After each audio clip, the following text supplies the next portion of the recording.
అక్కడ ఓటమి చెందడానికి అవకాశం ఉంది అనేటువంటి విధంగా పోస్టల్ బ్యాలెట్ ఓట్లు అయితే వచ్చినటువంటి సందర్భం. ఇక అదే విషయంలో నందిగ్రామ్కి సంబంధించినటువంటి విషయంలో కూడా ఒక విషయం మాట్లాడుకోవాలి. నందిగ్రామ్లో ఎవరైతే గతంలో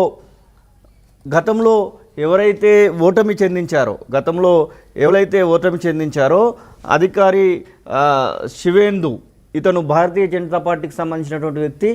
మమతా బెనర్జీ గతంలో ఓడిపోయి మరొకసారి పోటీ చేయాల్సినటువంటి సిచ్యువేషన్ అయితే వచ్చింది. ఆ ఓటమి చెందించినటువంటి వ్యక్తి ఇప్పుడు అధికారి శివేందు ముఖ్యమంత్రి పీఠం అధిరోహించబోతా ఉన్నాడు. అతను 2 ప్రాంతాలలో పోటీ చేయడం జరిగింది. మమతా బెనర్జీకి సంబంధించినటువంటి ఒక ప్రాంతంలో, మరొకటి మమతా బెనర్జీ పోటీ చేసినటువంటి ఆ ప్రాంతంతో పాటుగా బబినీపూర్లో కూడా తనైతే పోటీ చేసినటువంటి సందర్భాన్ని చూస్తూ ఉన్నాం. తను నందిగ్రామ్లో మాత్రం లీడింగ్లో కనబడతా ఉన్నాడు. ప్లస్ 7,379 ఓట్లు ఇక్కడ లీడ్లో కనబడతా ఉన్నాయి.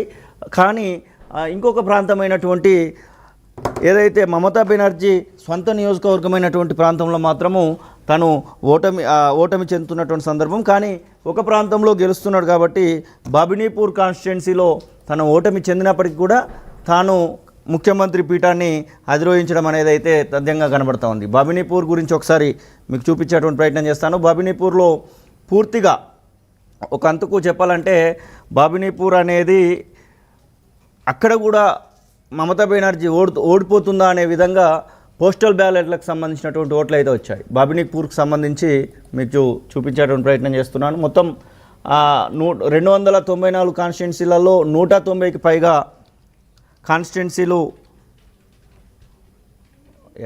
బబినీపూర్ మీకు చూపించేటువంటి ప్రయత్నం చేస్తున్నాను. మమతా బెనర్జీ 15,494 ఓట్లకు సంబంధించి లీడింగ్లో ఉంటే, అదే ప్రాంతంలో అధికారి శివేందు 20,028 ఓట్లు సంపాదించాడు. ఇక 15,494 ఓట్ల ట్రయల్లో కనబడుతున్నటువంటి పరిస్థితి. ఇక ఈ ప్రాంతంలో బబినీపూర్లో ఓడిపోయినప్పటికి కూడా తను మరొక ప్రాంతమైనటువంటి నందిగ్రామ్లో గెలుస్తూ ఉన్నాడు కాబట్టి అక్కడ తనకి సీఎం పీఠం అధిరోహించడానికి అక్కడ ఎమ్మెల్యేగా గెలవడం అనేది కీలకంగా మారింది. అక్కడ గెలుస్తున్నటువంటి సందర్భం. ఇక మరొక కీలకమైనటువంటి అంశం, ముందు నుంచి కూడా ఆ వెస్ట్ బెంగాల్లో దాదాపు 15 సంవత్సరాల నుంచి అక్కడ మమతా బెనర్జీ పాలన కొనసాగుతూ ఉంది. ఒకవైపు కేంద్రంతో డి అంటే డి అనే విధంగా మమతా బెనర్జీ తన యొక్క పాలన కొనసాగుతూ వచ్చింది. మొత్తం మీద ప్రధానమంత్రి వచ్చినప్పటికీ కూడా పొయ్యి కలవలేదు అనేటువంటి ఒక అపవాదు కూడా మమతా బెనర్జీ పైన ఉంది. ప్రధానమంత్రి వెస్ట్ బెంగాల్ పర్యటనకు వస్తే కనీసం రిసీవింగ్కు కూడా పోలేదు అనేటువంటి అపవాదు తన పైన ఉంది. వెరసి అమిత్ షా అలాగే ప్రధానమంత్రి నరేంద్ర మోదీ ఇచ్చినటువంటి హామీలు అనుకోవచ్చు.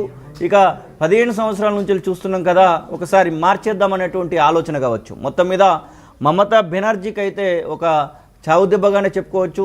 దాదాపు గెలుస్తుంది అనే విధంగా అంచనాలు ఉన్నప్పటికీ కూడా ఆ అంచనాలను తలకిందులు చేస్తూ మమతా బెనర్జీ ఓటమి అనేది అక్కడ తథ్యంగా కనబడతా ఉంది. తన యొక్క సొంత నియోజకవర్గంలో గెలుస్తున్నప్పటికీ కూడా మొత్తం మీద అధికారం అయితే కోల్పోవాల్సినటువంటి పరిస్థితిని అయితే మనం చూస్తూ ఉన్నాం. ఇక టీవీకే విజయ్కి ఇంకా పెరుగుతూ ఉన్నాయి.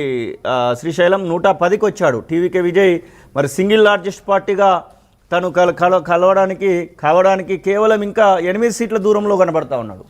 ఎవరితో సంబంధం లేకుండా తనే అధికారం చేజిక్కించుకోవాలంటే ఇంక 8 సీట్లు వస్తే సరిపోతుంది. లీడింగ్లో 110 లీడింగ్ కనబడతా ఉంది. ఇంకొక 8 సీట్లు వస్తే కావాల్సినటువంటి మ్యాజిక్ ఫిగర్ని దాటడానికి అయితే అవకాశం కనబడతా ఉంది.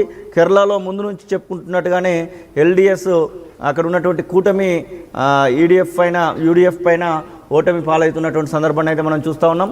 ఇక మిగిలినటువంటి అస్సాంలో కూడా బీజేపీ తనకు సంబంధించినటువంటి అధికారాన్ని అయితే నిలబెట్టుకుందనే చెప్పుకోవచ్చు. శ్రీశైలం, థ్యాంక్ యూ మూషన్, థ్యాంక్స్ ఫర్ అప్డేట్. ఇది ఓవరాల్గా పశ్చిమ బెంగాల్కి సంబంధించి మమతా బెనర్జీ చాలా ఆశలు పెట్టుకుంది.